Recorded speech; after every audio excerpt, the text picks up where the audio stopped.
Olá, alunos! Professor Nabil, professor de Química.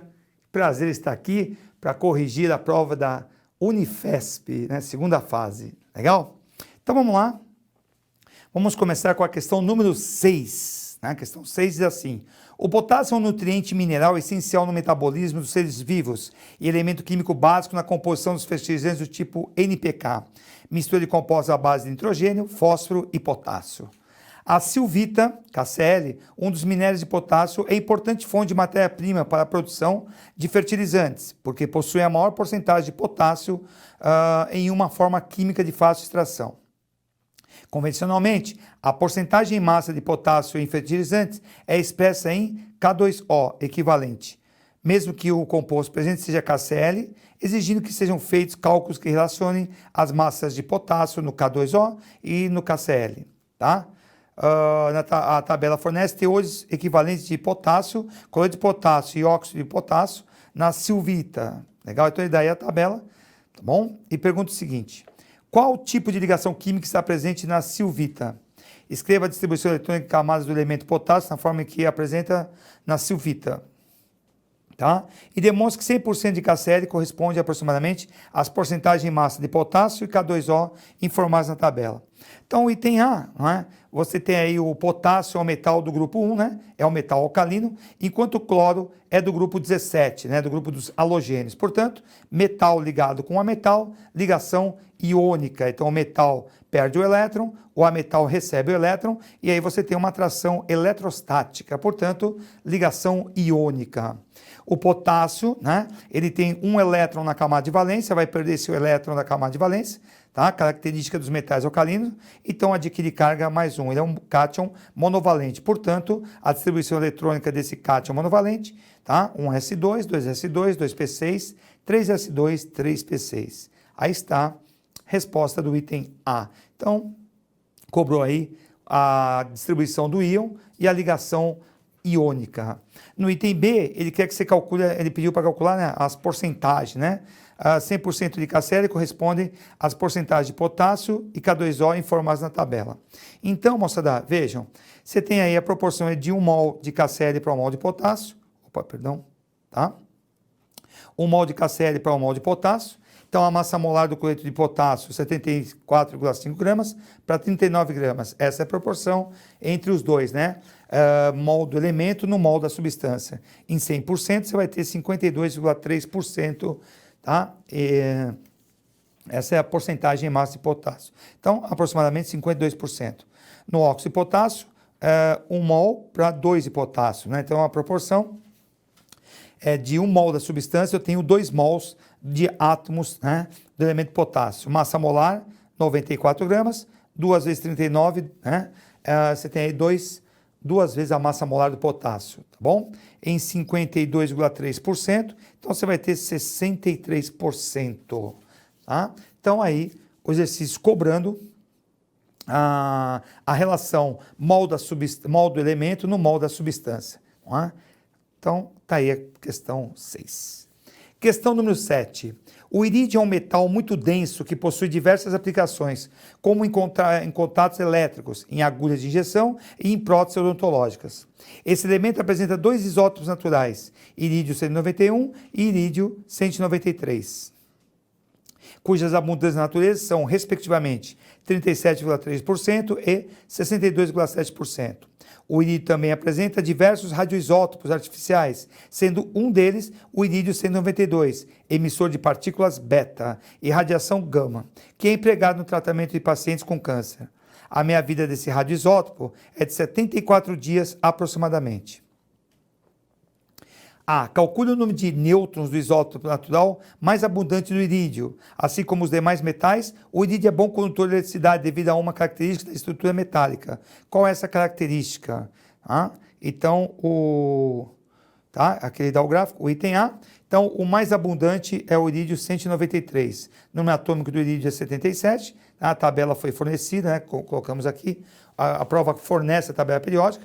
Então, você tem 193 é o número de massa, 77 é o número de prótons. Tá? Então, você tem aí o número de massa é igual à soma do número de prótons mais o número de nêutrons, portanto, você vai ter 116 nêutrons, né?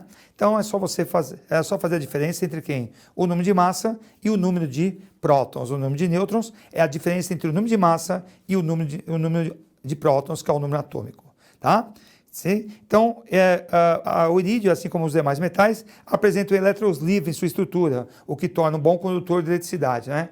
A característica da ligação metálica, né? A característica, tá? É íons positivos banhados por um mar de elétrons livres. Essa é a característica aí da ligação metálica. Então tá aí o item A resolvido. O item B, escreva a equação que representa o decaimento do irídio 192. Construa utilizando os eixos gráficos disponíveis no campo de resolução e resposta. A curva que representa o decaimento radioativo do irídio 192. Então, o irídio é um emissor do quê? Ele é um emissor de beta, né? Certo? Beta e gama. Então tá aí a equação que representa o decaimento. Então vejam que a beta e a gama não possuem o quê? Não possuem números de massa, não é? Tá? Então a platina e o irídio são isóbaros, enquanto o número de prótons da platina aumenta em uma unidade. A emissão de beta aumenta em uma unidade o número de prótons. Legal? Então tá aí a equação de decaimento. A curva de decaimento, mas a curva de decaimento vai mostrando o quê?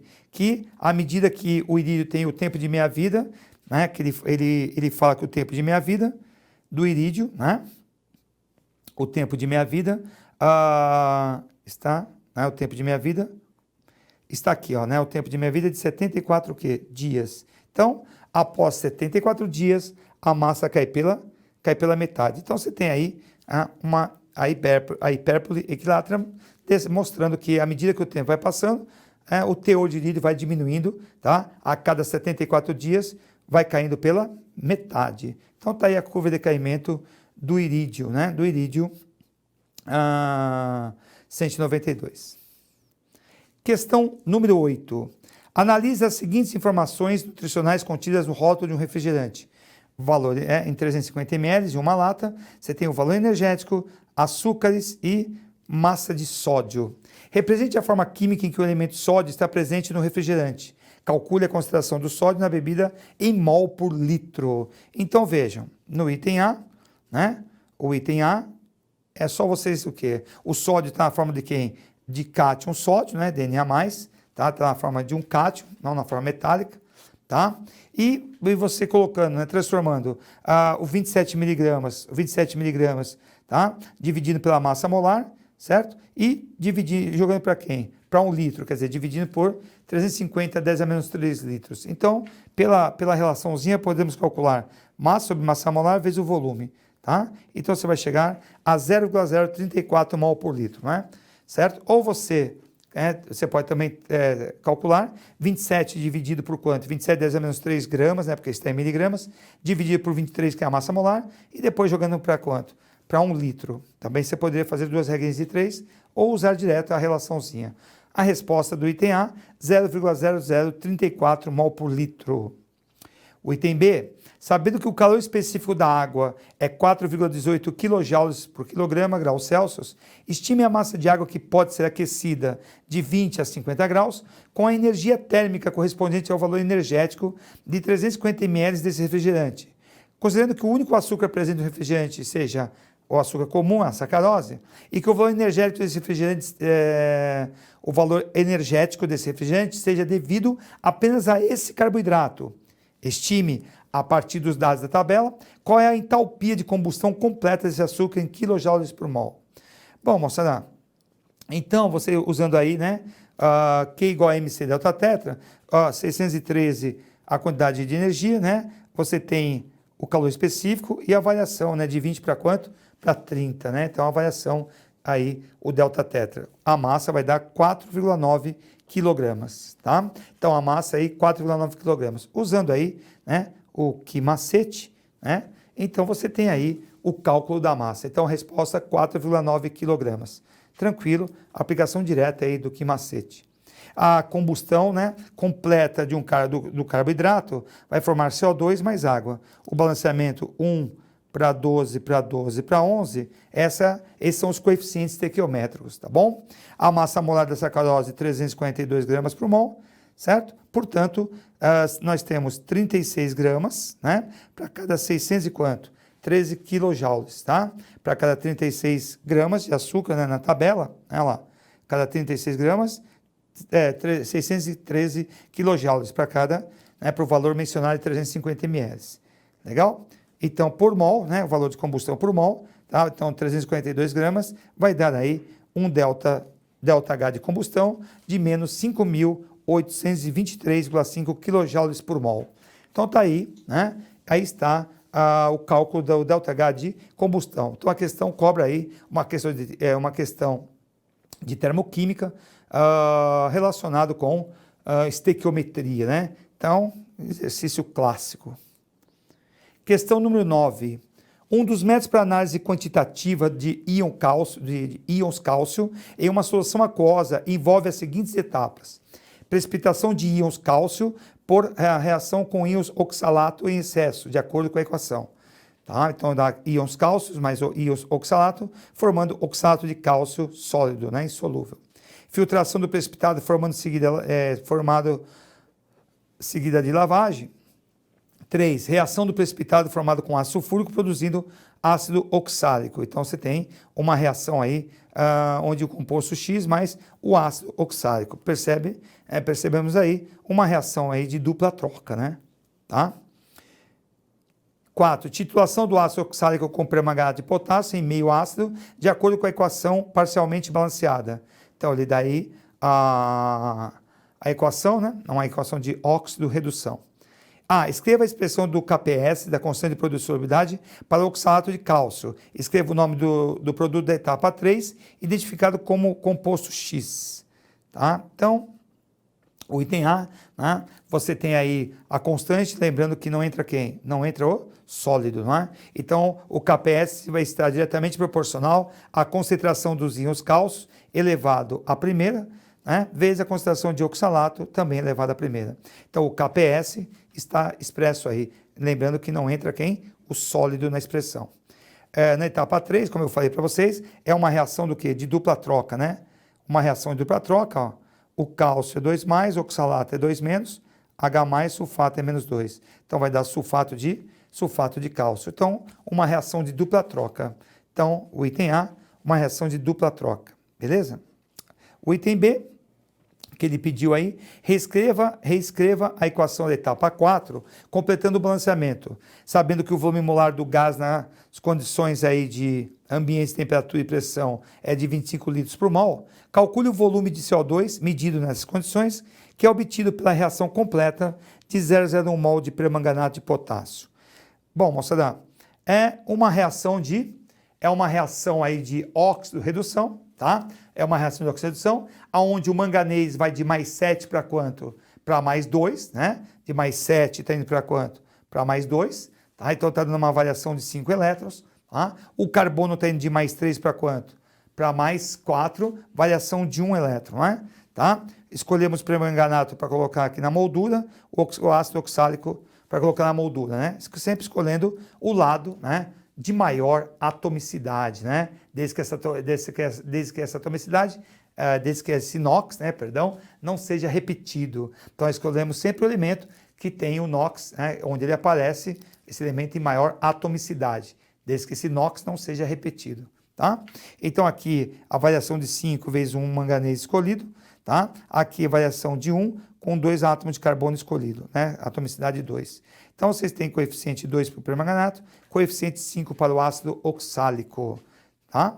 Legal? Então, a equação balanceada, ó, coeficiente 5, né? E 2. Então, aí é só vocês o quê? Só a gente contar, né? Ó, contando aí, tá? 2 manganês, olha lá, 2 manganês, coloca o coeficiente 2 na frente do sulfato de manganês 2, né? 2 potássio, fechou, né? Tá? E aí, a gente, ó, 10 carbonos aqui, os hidrogênios e oxigênios contados, os coeficientes são 2, 3, 5, 1, 2, 10 e 8. Esses são os coeficientes dessa reação de óxido-redução, tá? O item 2, ele está cobrando de vocês a estequiometria, né? Ele cobra a estequiometria. Então, 2 mols de quem? 2 mols de permanganato de potássio estão para 10 mols de quem? de óxido de carbono, tá? Então, 2 mols para quanto? 10 mols. Então, 2 mols de permanganato vão formar quanto? 10 vezes 25 litros das condições ambientes de temperatura e pressão. Né? Para 001, para 001 mol, você vai ter o volume de quanto? 1,25 litros de CO2. Então, a questão 9 está aí, né? Relaciona quem? Reações de oxidação com, novamente, estequiometria. Outra questão clássica, né? Outra questão aí, tá? Clássica cobrada na prova da Unifesp. A questão número 10, ele fala o seguinte: a sequência de reações representada no esquema resume etapas de um dos processos de obtenção do ácido L-ascórbico, a vitamina C, a partir da glicose. Então, ele dá aí, tá, toda a sequência para chegar aí, tá, na obtenção da vitamina C, beleza? Muito bem. Dê o nome da substância que possui um grupo funcional éster. Quais substâncias entre as representadas no esquema são isômeras entre si, tá? Então, aqui tem a função éster, tá? É o ácido L-ascórbico, possui o grupo funcional éster, lá, o grupo de éster, C-O-O, tá aí o grupo éster, tá? Tá aí o grupo éster. As substâncias D-glicose, tá? E L-sorbose são isômeros de função, tá? Então, lembrando, né? Eles são isômeros de função. D-glicose, né? A D-glicose e a L-sorbose, tá? Então, a D-glicose, tá? Certo? E a L-sorbose, certo? Tá? Lembrando que isômeros, tá? Isômeros apresentam a mesma fórmula molecular. No caso aqui da questão, ele cobra isômeros de função, né? A isomeria plana de função, tá? Então, a D-glicose é um aldeído, né? Enquanto a L-sorbose é uma cetona. Mas eles possuem a mesma fórmula o quê? A mesma fórmula molecular, né? E funções o quê? Funções orgânicas diferentes, né? Então, uma questão aí clássica também, tá bom? O item B, dê o nome do composto que sofre redução na sequência de reações. Indique a fórmula do ácido L-ascórbico presente no campo de resolução e resposta. Os 2 átomos de carbono assimétrico. Então, lembrando, né, que carbono assimétrico, né, é o carbono que tem 4 ligandes o quê? Diferentes, tá? 4 ligandes diferentes. Então, vocês têm aí, né, o carbono indo de quanto? De mais 1 para quanto? Para menos 1. Então, vocês têm aí, tá? A D-glicose sofre redução formando o sorbitol. Então, você tem a reação de redução. Legal? E os carbonos que têm 4 ligandes diferentes, 1, 2, né? 2 no L-ascórbico, né? Certo? Na fórmula do L-ascórbico, tá? E, então, você tem aqui, né? Ou você pode representar dessa maneira, né? Certo? Tanto faz a representação aí. Então, nós temos aí dois carbonos, o quê? Os 2 átomos de carbono assimétricos. Legal? Tá? Muito bem. Então, temos aí a resolução. Então, a questão cobra, novamente, óxido redução e cobra a isomeria, o quê? Óptica. Lembrando que carbono quiral ou assimétrico possui 4 ligandes diferentes. Legal, moçada? Valeu? Então, até a próxima.